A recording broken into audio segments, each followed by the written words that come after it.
Good morning, everyone. Welcome back to the GSMC Basketball Podcast, brought to you by the GSMC Sports Network. As always, I'm your host, Meir Patemi. Getting into our next segment here, we're going to switch gears over from the Eastern Conference Finals over to the West and discuss the Minnesota Timberwolves versus the Oklahoma City Thunder. A series that honestly, hopefully, we'll see a little bit of a competitive step up. Game 1 and Game 2 were pretty decisively taken by the Oklahoma City Thunder, both of those games. And then Game 3 was just pretty much decisively taken by the Minnesota Timberwolves. Pretty much in all three games, the home team has won. And with that logic, let me hit the pause button and rewind. We're going to stay on Game 3. Stick around Game 3. Next segment, if you guys stick around for Game 4 talk in this next segment coming up.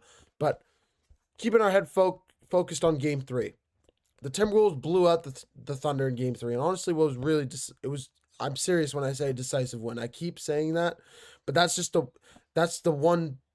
When I think of that game, that's the one thing that comes to mind. It was just an unbelievable decisive win for the Oklahoma City Thunder. The Timberwolves had no chance, the Thunder had no chance. The Timberwolves blew out the Thunder in this one by 40 points. And I mean it when I say 40 points. It was not close by any stretch of the imagination. 143-101 being the final score. And I'm being so serious. Once again, this was not a close game whatsoever. SGA probably having one of his worst playoff performances of the playoffs so far. Only 14 points in Game 4. And honestly, we know what we expect from SGA these days. Shai Gilgeous-Alexander, if you guys don't know who I'm talking about. He's already named the MVP of the regular season, of the 2025 regular season. He's renowned as one of the best players on the best team in the league, for the team that's favored to win the NBA championship. Do you guys realize that the Oklahoma City Thunder are being discussed? If you guys think about how the Celtics were being discussed last year, as they're the best team in the league, nobody can beat them. Nobody can beat this team 4 times out of 7 games. It's just not going to happen. It's not going to happen. That's the same way people were talking about the Celtics. Tell me not. I know that even in the finals, you saw people saying that the Mavericks were going to trounce the Celtics. But even then, you knew that the Celtics were one of the best teams in the league. And outside of finals, nobody was going to beat them. That is the exact same way how people are talking about the Thunder right now. Seriously. So when we think of this Thunder team right now, they're just they play unbelievably well with one another. They're led by SGA. They have Jalen Williams. They have Chet Holmgren. Incredibly deep team. One of the deepest teams. The only team that's even in contention with them are the Indiana Pacers. They can go 6, 7, 8 guys deep. That can go off for double-digit points. The problem is in this one, you had a bunch of guys that were hanging around the mid-range. Even SGA, 14 points, 6 assists, 2 rebounds in 28 minutes. And that minute reduction definitely had something to do with it. But at the same time, this game was over so quick, you did not even need to keep Shai in for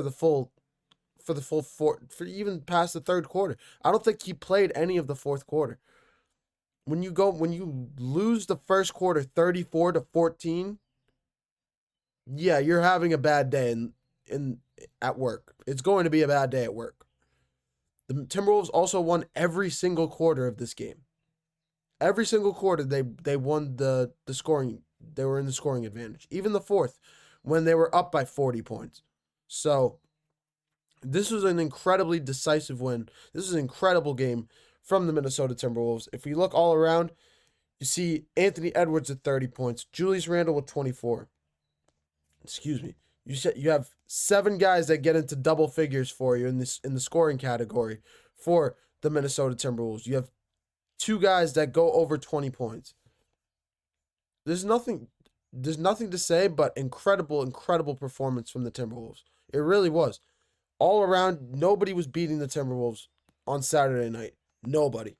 I don't think the Knicks, maybe the Pacers could on a good day, but even then,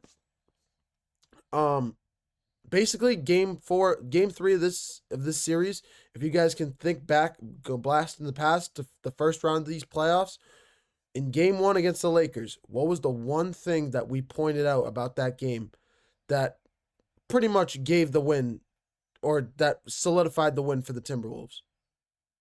Their shooting.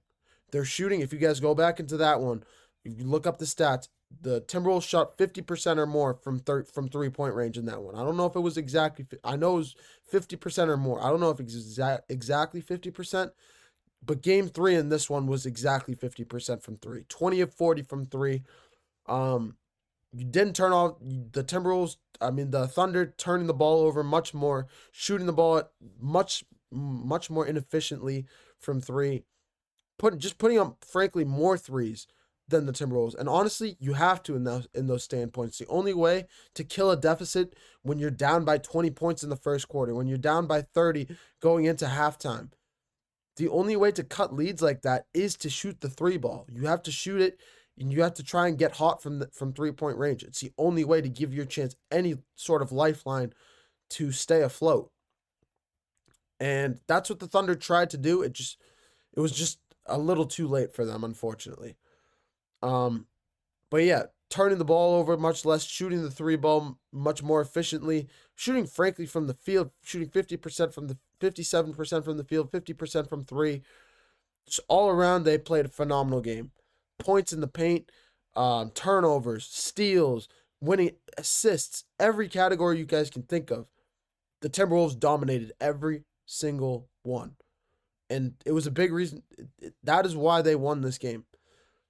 It was probably the problem is we're probably never going to see a performance like this from the Timberwolves to this extent. This was domination at its essence. When you guys think of game 2, like between the Nuggets and the Thunder, and even in the last round when the Thunder came out and smacked the Nuggets by 40, it was just uncomfortable to watch. It was an all-around dominant performance. The Thunder did not let up in that game 2 against the Nuggets, in the same way the Timberwolves didn't let up in this game 3. And yeah, this was just a phenomenal performance all around. You can't ask from a better you cannot ask for a better performance from the Minnesota Timberwolves in this one. And I'll go down the line again. Anthony Edwards, 30 points. Julius Randle, 24 points.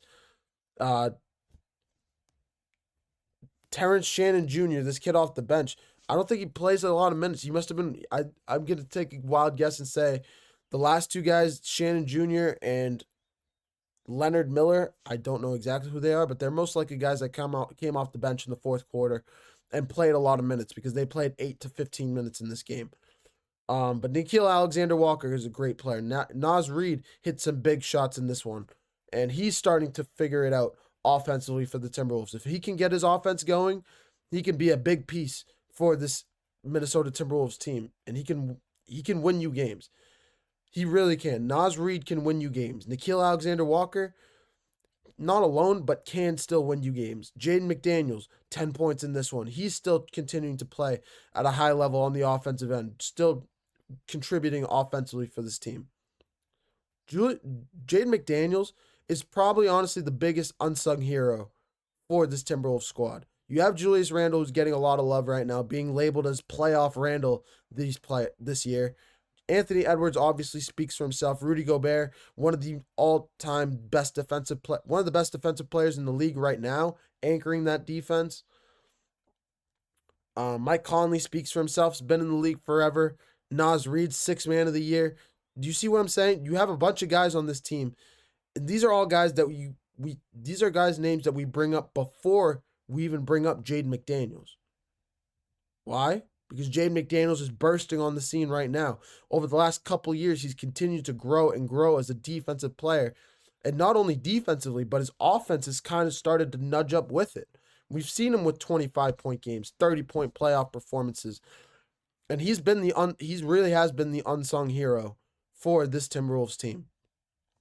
In game 3, it was one of his quieter games, but we've seen, I think it was either game 1 or game 2 when Jaden McDaniels even went off for 30 points in one, or 20 I believe 24 points in one of those two games. I don't remember exactly which one, but I know it was in one of those two games he did. But yeah, if this team can continue to corral around one another, grow around one another, continue to play at a high level, I think they really could be one of the best teams in the league. I really think so. They still are, and I think they still have an opportunity in this series. And that's exactly where we're going with this conversation. There's a big reason why I said at the beginning of this show when I wanted to discuss Game 4, I said put a pause, pump the brakes a little bit. We got to stay on Game 3. We got to stay on recapping this series, because coming up next, we're switching gears over to the previewing side. How can the Timberwolves win Game 4, and who needs to have a bigger Game 4 in this one? Is it SGA? Is it Anthony Edwards? Who needs a win more? Is it the Oklahoma City Thunder, or is it the Minnesota Timberwolves to even this series at 2 games apiece? We'll discuss all of that in the next segment coming right up. You're watching the GSMC Basketball Podcast, brought to you by the GSMC Sports Network. Don't go anywhere.